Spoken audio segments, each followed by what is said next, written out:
So, Good. Miranda, you actually touched on something that I think a lot of the people in our community feel, which is sometimes when you're in these situations where you're like, oh, I have a particular skin color, or I have an accent, or I'm like a single mom, and people are assuming a particular level that I can reach. And so you clearly had this moment where you're like, I may be underestimated going into this room, but I'm going to push through and I'm going to make a name for myself. So, what advice would you give someone who feels capable but doesn't always feel confident enough to go after those bigger opportunities? Ooh, that's such a good question, Joey. Let your results speak for themselves. It's interesting because Priscilla knows this. I don't know if everybody else knows this, but I'm the mother of a son who is half Mexican. And one of the other reasons why this is very vulnerable for me to share. One of the other reasons why I made a decision to leave rural Michigan is it's not always kind to people that are different or people in not everyone. I want to be clear because this is being recorded. I'm not saying that central or rural Michigan is just laden with these types of issues, but there are major pockets. And I wanted my son to be in an environment where he could see people of all different backgrounds, color of skin, doing really awesome, innovative things. I would say, on first of all, like, you've gotta find your own inner confidence. I struggle with imposter syndrome all the time. I weave in and out of confidence, and one of the things I do when I'm feeling that way is I sit down and I just write out the facts, because you can't dispute the facts, right? Write out the facts, write out the projects you've completed, the results that you've driven. Are you doing volunteer work to help people? Are you giving back? Like, these are all things that are true. Write them out. Write out your facts. Seeing the facts on paper can sometimes quiet the noises if you're weaving in and out of confidence. And then don't forget to surface those facts. Think about it almost in like a business review motion. When you are driving ROI at your customers, it's great, but it's not good if the right people don't know that the ROI is being driven, right? It's not enough just to drive that return on investment, that value. You have to report on it and make sure that the right stakeholders know that you're driving value. So figure out ways to incorporate your own personal value cycle in your work operating system to make sure that those things are being surfaced, that they're being celebrated in a visible way. Right, Michael is right. You are your own biggest champion. If you're not showcasing your value, no one else will. If you are lucky enough to have a leader that surfaces these things, kudos to you, because that's half the battle. It is always best if you have a leader that will highlight you, give you shout outs in your company Slack channel that, keeps tally. That is so rare. And it's not because the leader doesn't care. It's probably because they have so much crap on their plate that they're not thinking about it. So you have to. You have to. There are ways to do it too where it doesn't come off as like braggadocious, and it's like the art of the culture you're in, I will just say. Just know your culture that you're in and how that will be received and then kind of maneuver from there. Well, Miranda, I just want to say thank you for your vulnerability because I think there are so many people who have felt similar things that can relate to an extent. So we really appreciate that. I really also want to kind of continue on highlighting the last thing that you brought up, which was advocating for yourself. So, like, how do you think young professionals can stand out in a way that feels authentic and not really forced? Like, I know some people they channel their quote unquote inner Sasha Fierce, or their I think Dr. Wajniki, she says she channels Cher, I think, Priscilla, or no, it was Madonna. She channels Madonna whenever she wants to be confident. So, what are some things that you can give us to make it feel authentic to us? I mean, that's such an individual personal thing, right? So it's going to be different for every single individual. So I don't even know how to answer this question. I will tell you again, this is just me, but this is going to sound so uninspiring. I am a spreadsheet person and I'm a goals person. And I'm very competitive. For example, our company had a walking competition last year, a step competition for 6 weeks. Was it 5 weeks? It was like 5 weeks. And we gave out awards at our company retreat. I came in at like 570,000 steps, and the next person below me was like 300 and something thousand, right? Like again, that is my motivating winning. I love winning. Don't get me wrong. I don't win all the time, but like it drives me. But what I was going to say that's so uninspiring is I have goals in spreadsheets. I have like my own personal OKRs. I do my own postmortems, my own retros. What could I have done better? How could I have done it differently? What went well to where it's not always rooted in the negative? What needs to be celebrated? Also, I surround myself with people who are my cheerleaders. Like my husband and, friends, Christy Felterusso. If I ever need somebody to cheer for me, I know I can always text Christy. She will always be there cheering me on, right? So I don't have a fantastic answer for this, Joey, because it's going to be so personal. I don't, channel Sasha Fierce or Madonna. I just, I again root myself in facts, but also always have something to drive me, something to motivate me. What's the next thing? Well, I think you gave a great answer because we can then kind of touch on something that I think a lot of young professionals have, which is this balance between having ambition and having patience. So, how do you personally balance ambition with patience in your career? Because there's been moments where you've had to step up really quickly, and times where you've been like, "Oh, I need to wait a little bit before I get this moment." So hard. I think patience is an interesting phrase because, of course, not everything is within your control, unfortunately. However, I don't know if I like to use the word patience when it comes to your career development and your personal development. I think, of course, there is a part of it that, sometimes you do have to be patient, right? Logically, there's not always going to be a manager position available or that next level available, depending on the business needs. But what I would like to say is folks just need to be more deliberate. It's not about patience. It's like be deliberate. Like if you want a certain role, make sure your manager knows, even if it's their role. I know a lot of people are terrified, but I've had multiple team members come to me and say, I want to be a CCO at some point in my career. I want to be a VP. And how do I get there? And that's brave. It's so brave, but it's the right thing to do. And if you have a leader or a manager who's not open to those types of conversations, quite frankly, they shouldn't be managing and leading people because that is our jobs is to help pave the path for the next generation of leaders that are coming up. But be deliberate, have a path, explore different paths. Don't be so stuck in one set path that you miss out on great opportunities, but have some kind of goal and communicate it. Wow. Yeah, I felt like I was personally getting called out because I have been afraid to ask those questions sometimes and be like, no, I want your role. Like, I want to do that. So I very much resonate with what you're saying right now. You've spoken a little bit about this because first of all, I also am a spreadsheet nerd. My family and I, we ranked all the Spider-Man movies on Excel. Awesome. So that's how much I love that kind of stuff. But as you've grown in leadership, has your definition of success changed over time? Oh, yeah, 100%. As recent as a decade ago, it was about the title. And now, like, I'm on the other side of that. Michael smiles. I'm getting closer and closer to retirement. The things that I care about are way different now than what I cared about in my 20s, 30s, and early 40s. On my 20s, it was about survival. It was about like, how do I continue to grow, evolve, earn more? I was a single mom. How do I make sure I can provide for my son? In my 30s, it was all about, continuing to grow. And I was definitely chasing titles quite a bit in my 30s, wanting to, for some reason, I just kept feeling like if I just get that title, like things are just going to be so much better.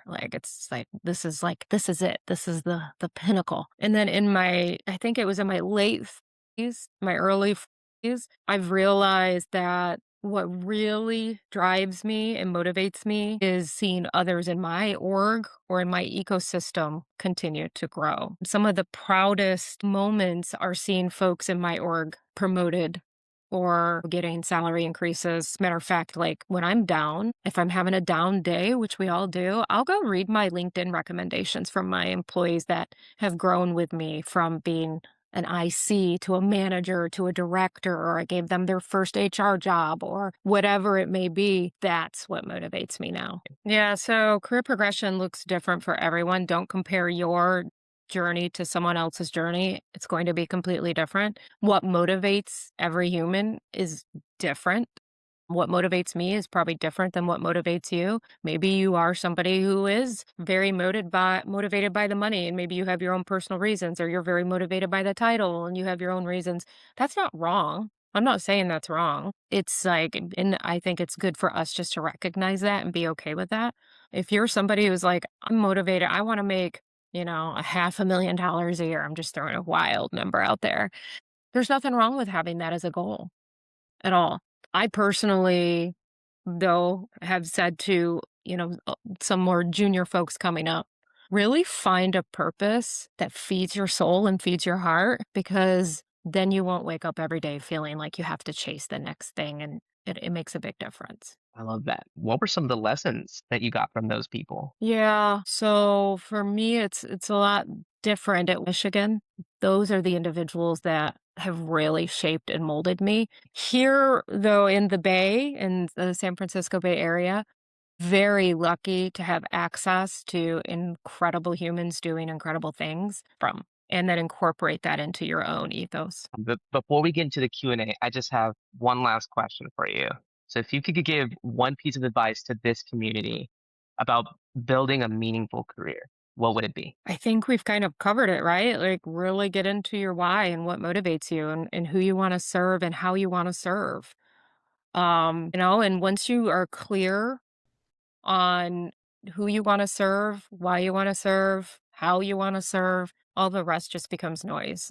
My big why was always my son. He's going to be 25 in 2 weeks. Like, that's changed significantly. So it's not static, of course, and it will always be evolving. Well, now we're going to move into the Q&A portion, and we already have a question from Luis. Miranda, I truly admire your journey. And my question is, a lot of us are being pushed to think a little bit differently about our careers because of how tough the job market is right now.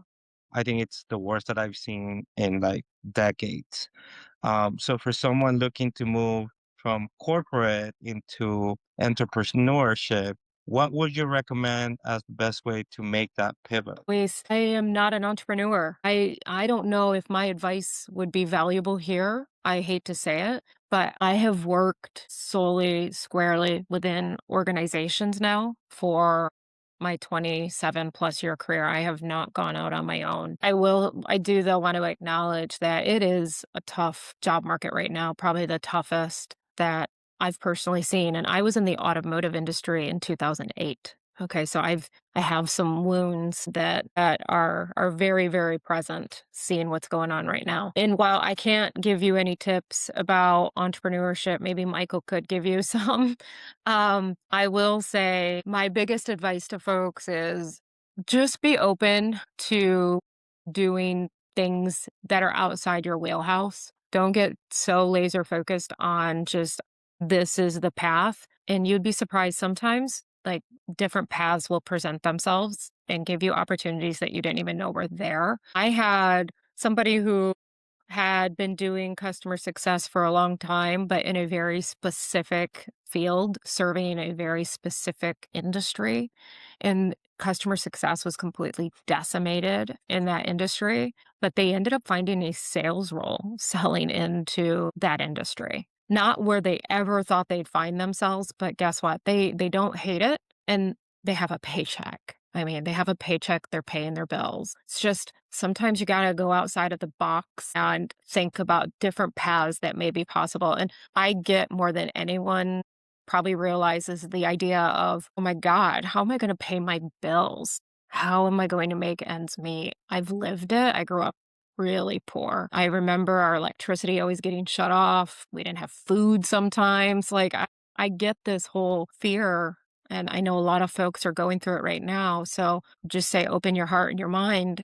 to other possibilities and really leverage your network as well. Gonna say, Miranda, you almost sold yourself short because you've answered most of the things I would answer for this question earlier on things. Know where your strengths are. Have a good vision of what makes you happy. Where do you want to go and do things career wise? So when those opportunities come up, you can take advantage of them. Whether that's more entrepreneurial, your point exactly. Work your network for people that you could help in doing things. Maybe not in a full time permanent role, but in a part time role. And certainly, at least again, if you have that list on your proverbial whiteboard or your sticky note or your Excel sheet that says, these are the things I want to still do in my career, again, it puts it top of mind so you can consciously, intentionally look for those opportunities and then take advantage of them, jump on them when they come up and leverage it from there. I also look to, I think customer success people are the most versatile I to agree. finding new roles because we usually do three things really well. We talk customer. We know how to do that. We typically know a bit about the domain we've been in or domains we've been in for products along the way. And then the third one usually is we get really good at that particular set of product or services our company does. If you think of it, that usually almost gives you 2 out of 3 off the bat. Talking customer, talking my domain, and knowing that. Yeah, I might have to learn a new product, but it gives you the ability, or in this case, your example, Miranda, I've known a lot of CS people that have gone to account management or sales or partner management type roles that are all still using those core skills. Totally. I'm going to add one other thing too. I've seen a lot of folks as well turning their hobbies into businesses. I have one former team member who decided to leave tech and they're now doing woodworking and they're doing really well. And they don't have to worry about AI displacing them. So, I mean, just kind of out of the box thinking there. I know too that own ice cream shops. That's a pretty Yeah. smart way to move into things. Yeah. Oz has a question. Sorry, I didn't mean to take over your role, Joey. Go ahead. Please. Yeah, thank you very much. First off, yeah, just want to thank you for your time and sharing your experience here with us. I have a two-parter. I think that some of this was, maybe answered during some of the other questions, but maybe I'm going to be a bit more direct. I'm going to start with the one that I think is the easiest one, or it's not easy, but I think the second one is a bit more vulnerable and complicated. So you surround yourself with very talented people. I'm sure you've been part of the decision maker or directly hired very talented people and performers.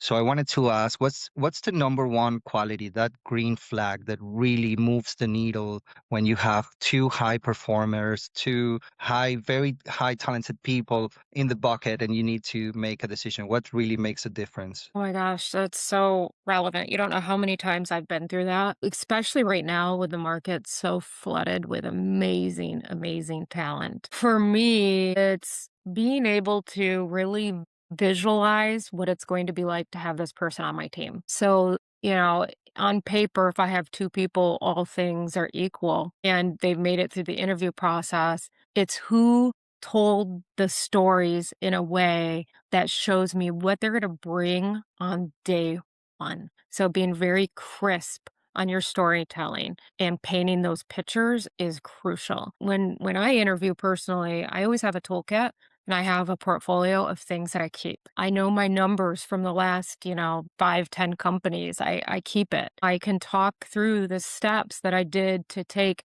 gross retention from 83 to 96 in 2 years, right? Like I have those stories and those narratives and I weave it in. The second thing is having a deep understanding as a candidate of the problems that the company is looking to solve with your role or that organization's solving and how you will play into it. So making sure you're asking those next level questions, not the generic questions. Everybody can ask the generic questions, but it's like the next level questions around, it can be anything from what are you hoping to achieve with this role? How are the current team members performing?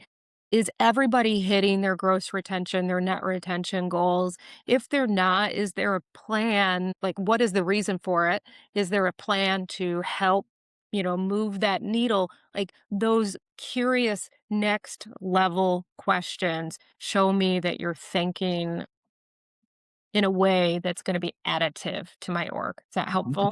On that question, this Sure. is super interesting to me. Well, I'm in a position where I think I have a path towards a position of leadership. You mentioned at the start visualizing this person as a part of your team. So could you put into words, do you take into account like what the chemistry would look like? Like how does this person, molds into the culture that we already created as a team? How do you visualize that? How do you put it into data? I'm a bit of Yeah. a sport head myself. I love sports, and I see all the time like very talented athletes going into teams, and you think that they're gonna perform in such a way, and then maybe they end up not actually filling in the role that you kind of hoping it was. So I'm very interested in seeing how you visualize that Yeah. chemistry. Yeah.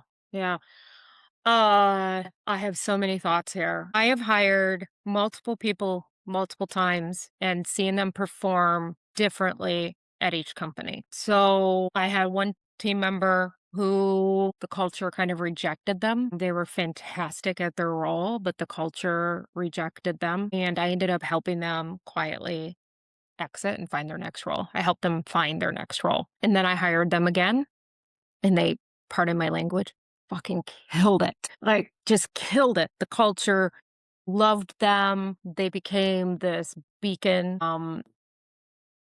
And I'm sharing this with you because I've seen this happen multiple times with humans that I've worked with over the last couple of decades, where they check all the boxes and then there's something in the culture or something with the team dynamics that reject them. So I have made it, I slow down so I can speed up. So when we're interviewing, especially in the smaller teams, I make sure everybody meets them and that everybody has an attribute that they're interviewing on, whether it's communication, whether it's account management, whatever it is, and that I'm incorporating all the feedback because this individual doesn't just work with me, they work with everyone in the CS org. If it's a smaller team, if it's a bigger team, I take a subset that's a good representation of the different players and have them all meet them. But take that, incorporate that into everything that I've seen. And that helps paint the picture because I have blind spots. I'm human. I want to make sure I'm putting all the heads together to really suss it out that we can set this individual up for success here and that they're going to kill it. And then they will find it satisfying too, right? Because it's mutual. So I don't know if that completely answered it. I don't have like a scientific equation for you, Oz, but for me, I think it's years and years of experience and me watching different people perform, the same people perform differently at different companies. And it took that personal experience to really recognize that humans are just so much more complicated than any of us could ever realize or chart out on a spreadsheet. So you try to solve for that as much as you can when you're bringing people in. It's super satisfying. I really appreciate your take. I'm going to move on from that question, but it brought to mind the book Blink by Malcolm Gladwell. Just that moment of your instance taking over by your experience while making a decision. And right now, I've been invited to be a part of the hiring process for peers, in my role. So for me, it's very important to kind of polish that skill. I'll probably do some follow-up questions through LinkedIn. So I'm Just just make sure you're treating it as a mutual conversation and you're not drilling the person. I've seen folks go into this, they take it very seriously, as you should, because, you want to bring in folks who not just can do the job, but that can really like be additive to your culture, additive to the environment, but go into it and make it a conversation as much as you can, because that's where you're really going to get to learn about the person and who they are. I love that because it really aligns with the approach that I was taking. Because at the end of the day, I know that I'm not the decision maker. So the approach that I was taking was actually coaching them on the culture and, what's expected of them and just giving them the best shot to kill it on the follow-up interview and the mock-up process with having such like a simulation with conversation with the customer. But yeah, maybe this is very to my case, but I think that as a CSMs, sometimes having those places, just having a job where you have the qualities, but something is not clicking, it's really refreshing to know that it just might be, that's not the right place Yeah. for you. And there are other places where you are going to stand out and your skills are going to be very much appreciated. So 100%. I'll add to it. Sorry. Also, I've seen it not just sometimes it's the customer base, the technical. I had it was just incredibly technical, and they just start interviewing for that more. This was a very junior manager mistake I made, just assuming that everybody could figure it out. Like, you know, like everybody I just had these, in my early 30s, I had these glasses on that was like, if I could figure out how to write code and embed an API in a website, surely everybody can figure it out. And that was really a bad assumption on my part. And it doesn't mean that anybody's doing anything wrong. It's just some people aren't, cut that way. And some people aren't interested, right? They're not curious in that way. They're curious about other things. So there's also that sometimes it's not a fit because of the product. Sometimes it's the customer base. I've seen that happen before as well, where a customer base will reject someone. For example, in an environment where you serve very blue collar customers, you don't want to speak with words that have to be Googled all the time because the customer base will reject you. So I've seen that happen before too. So it's all those things and it's okay. It's okay. It's not about being a bad customer success manager because you've been rejected by your customer base. It's that it might not be the right customer base. I'll try to make it very short. You mentioned even during the previous questions and just during your conversation, AI displacement is definitely something that we're all concerned about. Everyone here, I'm sure we all leverage AI tools to do our day-to-day job. They get better every day on problem solving, and problem solving it's probably the biggest part of our CSM role. I would argue that building the relationship it's much more than that, but just like problem solving is probably the core, right? Like 80, 90% of our workload. So I wanted to ask you, is there any specific quality, human quality regarding our role as CSM or relationship builders that you think can never be replaced by AI? What that quality, what that looks like? What can we do to secure that? Oh, gosh, yeah, that's a really good question. I don't know if there is a human quality. It's just the fact of being human. I will say one mind has Mindy that will join Zoom calls and it looks like a human and she talks like a human. And like this has been going on a long time with like, threat actors in other countries. I worked in cybersecurity for a while. So they have they're starting to leverage AI to look and act like humans. But really, when you come down to it, it's the emotions, it's the feeling, it's the connection that I don't think AI is going to replace. If you are in a B2B enterprise, high touch motion, I hate to say anything too definitively because, God, every day AI is just surprising me. But if you are in B2B enterprise, high touch, human led motion, um, I think AI is going to replace all the technical things that you do behind the scenes, but that connection with the customer, if that's required to do business, hopefully will live on. I keep thinking, can I see a world in which it doesn't? I don't think so. And I don't think it's one thing, Oz. I think it's just that connection that humans desire and want. I'll add a closing thought here too, right? I agree. All of this stuff right now, it'll do the automation of the manual tasks that we're doing. It still lacks that last mile of building trust, that last mile of building credibility that it probably won't, right? You hear all the time, "Yeah, I could spot a post on LinkedIn generated by AI a mile away." Why? Because it doesn't really showcase and trigger that emotional response for it. Maybe It's getting tactically better though, correct. Michael. It's It getting is. better. It It's is. And like there's the one minds it's and it, they're all out there. And while systems can trigger to do things, the gap that AI would have to overcome is it still doesn't have all of that emotional and historical context of the customer that regretfully we still all have in our heads because we and our sales counterparts and everybody else, no one's putting all of those gory details into their CRM systems appropriately so that AI has that contextual knowledge. Get there, I think AI will be able to get a lot further, but still, as long as there's humans making decisions, very often they're trying to rely on humans that they engage with, people buying from people, not machines buying Yeah. from machines. I love the fact that this is stuff that I'm kind of meditating on my own and just hearing very, extremely experienced people like yourself saying it out loud. It resonates so much. Miranda, when you said, just being human, it came to me a lot of the times that I have conversation with the customer, we do like 5 minute ice breaking conversations. I'm a new parent. I have a newborn. Yeah. And whenever I come across another parent, especially newborn parents, new parents, it's instant bond. That 100%. person reaches out to me every time, and we become like And that's what buddies I'm talking almost. about. It's the stuff I'm talking about. I do think, and Michael and I, maybe we could do a whole session where Michael and I debate on this, but I do think AI is getting more and more access to historical context because of all the note takers. Look at the note takers that were in here. Like it takes everything down verbatim and it will have access to all of the historical conversations, the context. It doesn't get the emotion behind it unless the emotion is spoke. Like, I am happy. AI will be like, they're happy, right? It doesn't do a great job of reading emotion. It doesn't do it at all as far as I'm aware of. But I do think you nailed it right there, Oz. That's the stuff that AI can't replace. And I think that matters in many organizations, not all. I buy a lot of tech tools. I work in a lot of tools.